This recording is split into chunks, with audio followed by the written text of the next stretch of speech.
Enfin, Dimitri Pavlenko. Votre matinale info sur Europe 1. comme tous les vendredis, carte blanche à Catherine Ney. Bonjour Catherine. Bonjour Dimitri, bonjour à tous. Mercredi à l'Elysée, devant un parterre de pieds noirs qu'il avait invité pour l'occasion, Emmanuel Macron a qualifié d'impardonnable la fusillade de la rue d'Isly à Alger le 19 mars 62, quand l'armée française a tué des Français. Rappelons qu'on est à quelques semaines du 60e anniversaire de la fin de la guerre d'Algérie. Oui, ça s'appelle déminer le terrain. La commémoration du cessez-le-feu en Algérie tombe 3 semaines avant le premier tour de la présidentielle.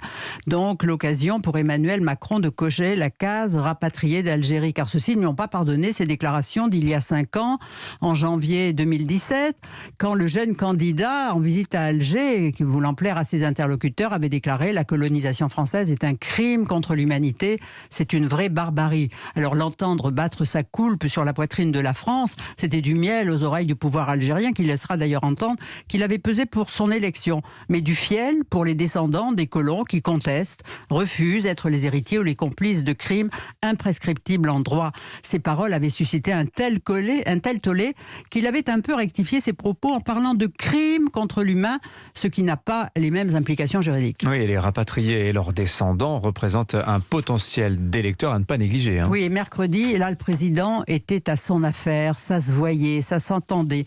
Sur ce ton de prédicateur qu'il affectionne, la voix suave et enveloppante, en osmose avec son public, il a évoqué la terre évanouie de vos parents, de votre enfance, ses couleurs, ses odeurs, le brassage des communautés des Européens d'Algérie, où se mêlaient les hommes bons, des hommes mûrs, des profiteurs, des prodigues, un monde englouti, et d'évoquer les bagages, les baluchons amoncelés sur les quais, les navires où l'on s'entasse, l'arrivée en métropole, le mépris, l'indifférence. Tout le monde avait sa larme à l'œil. Un constat qui mérite ensuite réparation, des indemnisations réclamées depuis longtemps mais jamais obtenues. Alors, et on en vient à la tuerie de la rue d'Isly le 26 mars 62, 4 jours après le cessez-le-feu. Oui, ce jour-là, dit le président, des soldats français déployés à contre-emploi, mal commandés, ont tiré sur des Français. Ce crime est impardonnable pour la République. Toutes les archives françaises pourront être consultées, dit-il, et elles vont en effet être ouvertes aux historiens avec 15 ans d'avance. Il y eut ce jour-là au moins 70 morts, des Français qui s'opposaient à l'indépendance, des partisans de l'OAS. Mais là, le président vise le pouvoir gaulliste, qui avait, lui, choisi l'oubli. Parce que qui a donné l'ordre de tirer? Et puis, une autre question, pourquoi des tirailleurs algériens au service de l'armée avaient-ils été placés sur cette barricade-là et qui ont tiré?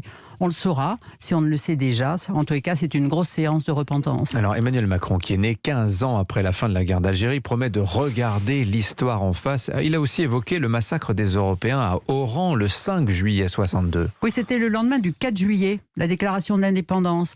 Et des centaines d'Européens, essentiellement des Français, ont été pourchassés, assassinés, torturés. Ils ont connu l'horreur. Mais là, le président ne dit pas qui tenait les fusils, qui étaient les bourreaux, parce que c'est l'armée française, le FLN. Il n'y a pas besoin d'attendre l'ouverture des archives pour le savoir et l'apprendre. Des historiens ont déjà raconté les événements.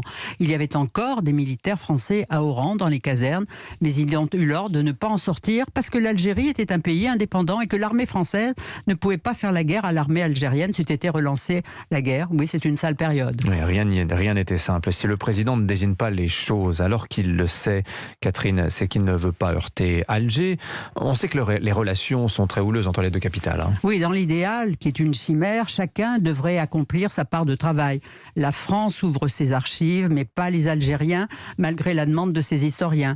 Mais le régime a toujours conforté sa légitimité du combat anti-France, la dénonciation de la colonisation. C'est sa rente mémorielle, comme disait le président, qui permettait de souder l'opinion. Mais on n'en est plus là. L'éruption du Irak, ces grandes manifestations pacifiques, des jeunes Algériens qui voudraient vivre dans un état de droit et qui rejettent la corruption du pouvoir, eh bien, cette population-là n'a plus du tout envie que ces gestes de repentance française aient l'air d'être un cadeau offert au pouvoir honni. Aujourd'hui, dans le peuple algérien, le rejet de l'ancien monde est total. Merci beaucoup, Catherine Ney. Bon week-end.